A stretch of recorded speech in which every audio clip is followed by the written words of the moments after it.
moments later. Assalamualaikum warahmatullahi wabarakatuh. Kami dari kelompok 11 mata kuliah akuntansi manajemen. Pada kesempatan kali ini kami akan mempresentasikan mengenai balance scorecard salah satu UMKM yang ada di Makassar. Sebelum itu perkenalkan, nama saya Nur Amalia dan teman saya Muhammad Ramanda Siddiq. Jadi UMKM yang akan kita ambil yaitu ST Indonesia. Sub pembahasan pertama, balance scorecard atau yang biasa disebut BSC.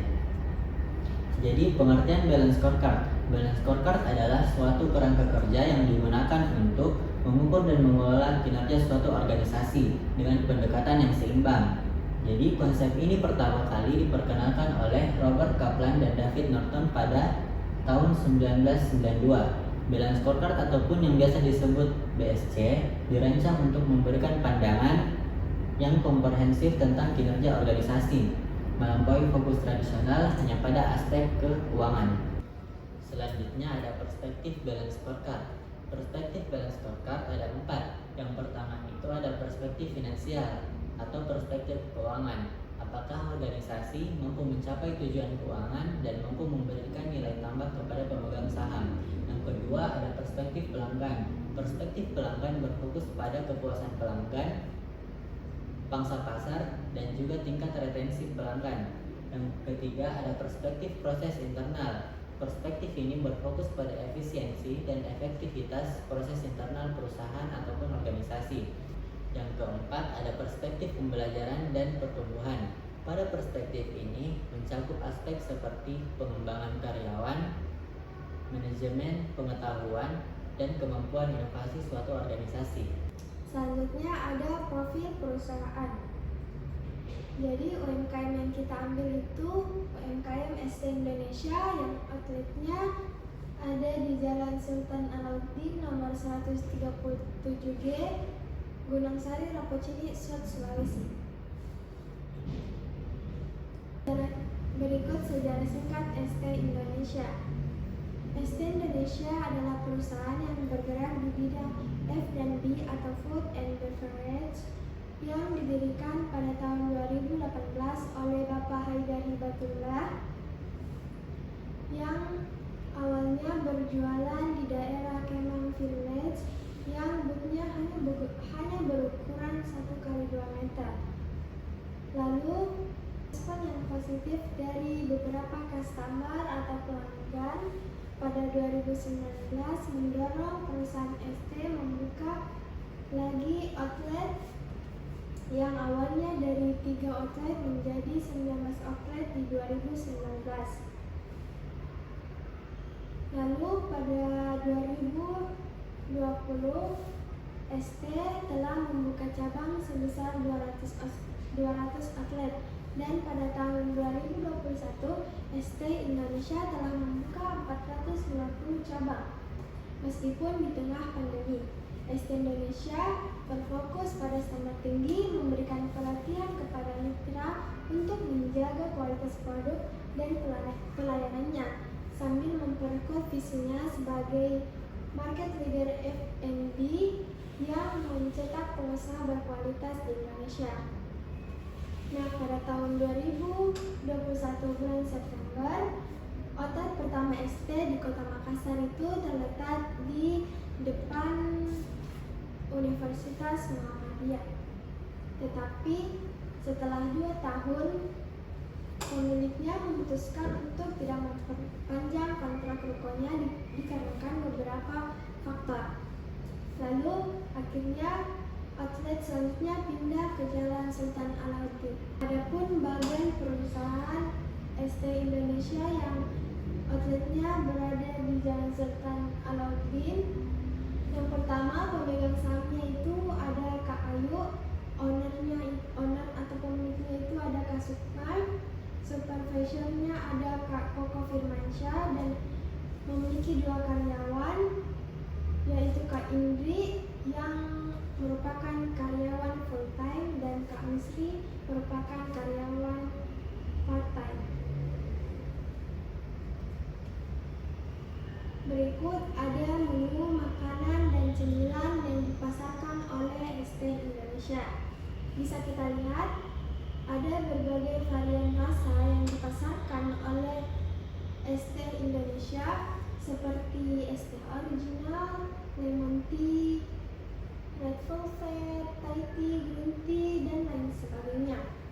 Tidak hanya itu, es teh juga menawarkan tambahan topping serta cemilan yaitu cireng Nusantara.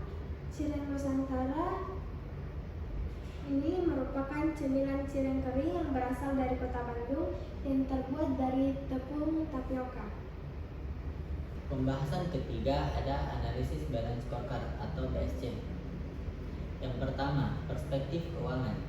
Dalam perspektif keuangan ST Indonesia Cabang Makassar, yang pertama itu adalah modal awal sebesar 371 juta per tahun, yang dimana rinciannya adalah sewa ruko 65 juta per tahun, renovasi ruko sebesar 30 juta, dan modal bahan baku sebesar 276 juta per tahun. Lanjut ke penjualan, total penjualan per tahun bisa dihitung dengan cara seperti ini, yaitu 20.000 kita ambil dari harga rata-rata per minuman yang dijual oleh ST Indonesia dikali 70 cup penjualan per hari, didapatlah penjualan per hari Rp1.400.000.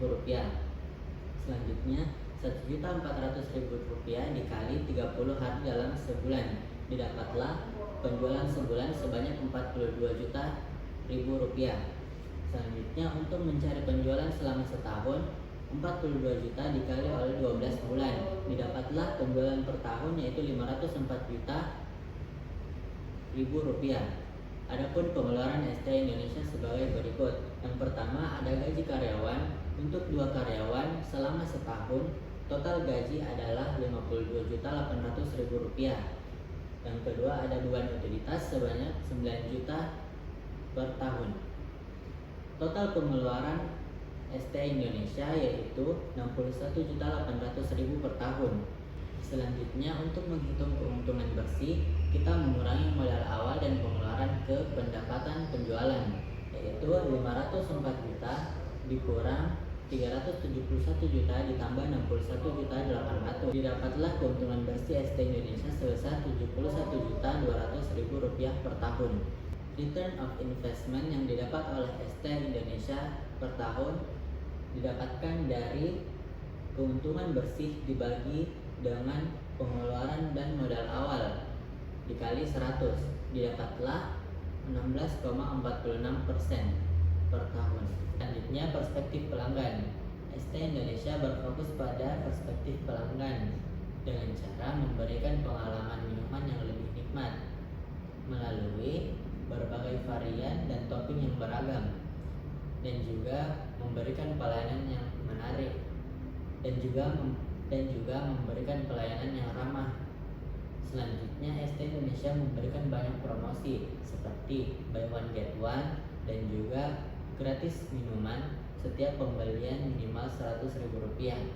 Dan yang terakhir, ST Indonesia membuat konten-konten promosi yang menarik agar menarik pelanggan baru dan mempertahankan loyalitas pelanggan yang lama.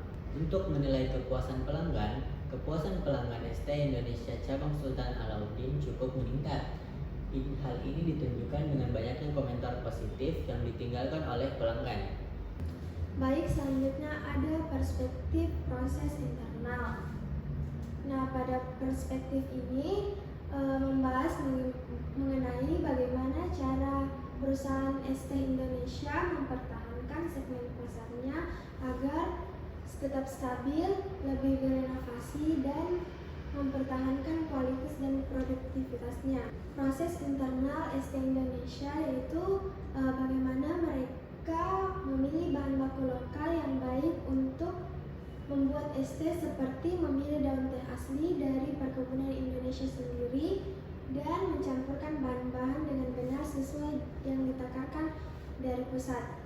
Dan ST Indonesia juga mengecek SOP oleh supervisor setiap 2 atau 3 kali seminggu, dan juga menggunakan strategi iklan dengan mengajak beberapa influencer atau artis seperti Prilly Latuconsina dan Nagita Slavina sebagai CEO agar menarik pelanggan.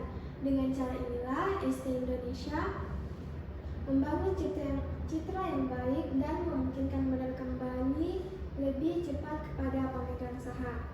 Selanjutnya ada perspektif pembelajaran dan pertumbuhan. Nah, pada perspektif ini mencakup aspek seperti pengembangan karyawan, manajemen pengetahuan, dan kemampuan inovasi. ST Indonesia sudah berkembang dengan membangun beberapa infrastruktur di mana lahan atau kebun teh untuk pendistribusian atau bahan baku utama kebun teh sudah tersebar di dalam maupun di luar Pulau Jawa seperti Kalimantan, Sulawesi, dan Sumatera. ST Indonesia juga mengembangkan usaha dengan bertransformasi menjadi bisnis waralaba di mana dapat mengikuti pertumbuhan dan persaingan pasar karena dapat memperluas segmen target pasar yang tak terbatas di Indonesia dan terjangkau di masyarakat, serta mitra pendistribusian dari kebun teh yang ada di sekitar Indonesia yang dapat mempertahankan kinerja operasional dalam jangka panjang. Selanjutnya ada sumber daya manusia atau SDM yang kompeten yang ditraining setiap 3 bulan sekali, baik secara langsung maupun melalui Zoom meeting.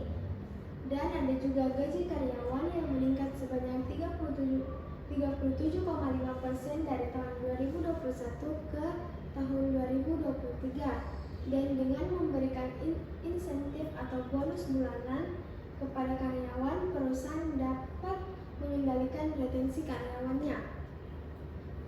Ada juga membangun budaya informasi yang dimana seperti training atau edukasi setiap ada peluncuran produk baru, menggunakan media sosial atau media digital untuk mempromosikan, dan mengikuti event atau festival kuliner untuk memperkenalkan ST Indonesia. Yang terakhir ada kesimpulan. ST Indonesia selalu berinovasi dengan menghadirkan berbagai produk minuman yang bervariasi dengan melakukan co-branding dengan perusahaan lain dan selalu memastikan kualitas di setiap outlet. Harga yang terjangkau di segala kalangan membuat ST banyak digemari.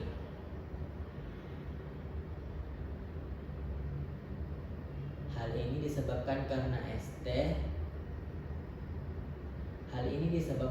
ST memberikan banyak promosi yang menarik sehingga banyak peminatnya. ST Indonesia menggunakan sistem waralaba atau franchise yang memudahkan kita untuk menemukan outletnya di mana-mana. Jadi cukup sekian presentasi dari kelompok kami mengenai analisis balance scorecard pada UMKM ST Indonesia. Lebih dan kurangnya mohon dimaafkan. Wabillahi taufiq wal hidayah. Wassalamualaikum warahmatullahi wabarakatuh. Terima kasih. Kita sebagai pegawai ada dari perusahaan buat kita di setiap beberapa bulan training akan gaji. Dan kelasnya setelah sekian lama ya ada. Trainingnya itu bukan supervisor datang supervisor pusat yang dari sedang offline kan saya dua supervisor yang Makassar itu biasa dalam seminggu datang 2 sampai 3 kali untuk cek cara bikin apakah sesuai SOP kita kebersihan letak barang di mana itu semua. Terus berapa? Enggak, setiap 1 minggu kadang 2 sampai 3 kali